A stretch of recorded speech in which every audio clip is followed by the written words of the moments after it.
Without decisive action, It's recorded on the number of people infected will rapidly increase from a few hundred to tens of thousands, and within a few weeks to hundreds of thousands.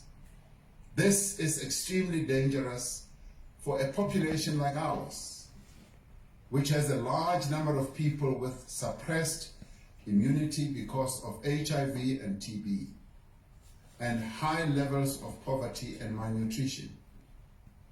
We have learned a great deal from the experience of other countries.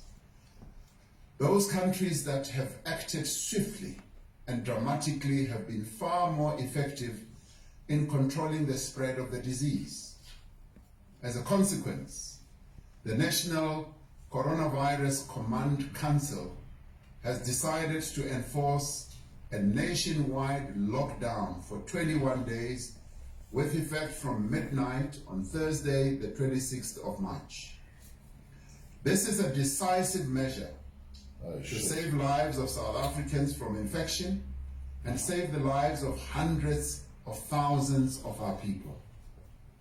While this measure will have a considerable impact on people's livelihoods, on the life of our society and on our economy, the human cost of delaying this action would be far, far greater. The nationwide lockdown will be enacted in terms of the Disaster Management Act and will entail the following. From midnight on Thursday, 26th March, until midnight Thursday, the 16th of April, all South Africans will have to stay at home.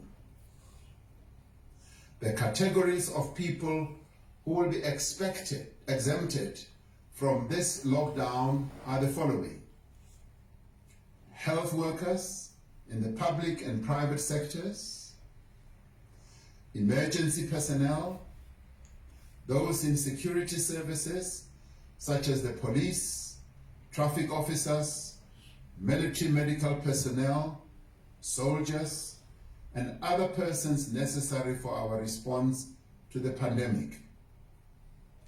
It will also include those involved in the production, distribution, and supply of food and basic goods, essential banking services, the maintenance of power, water and telecommunication services, laboratory services, and the provision of medical and hygiene products.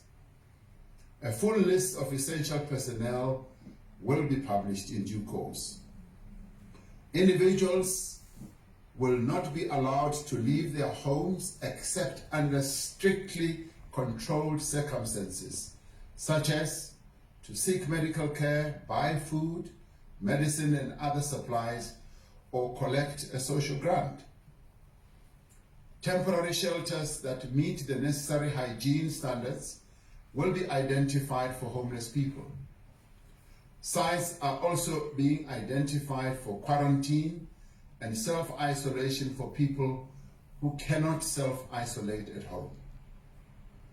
All shops and businesses will be closed, except for pharmacies, laboratories, banks, essential financial payment services, including the JSE, supermarkets, petrol stations, and healthcare providers.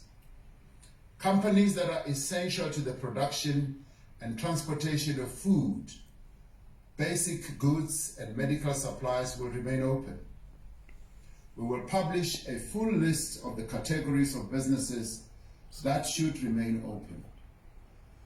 Companies whose operations require continuous processes such as furnaces, underground mine operations, will be required to make arrangements for care and maintenance to avoid damage to their continuous operations.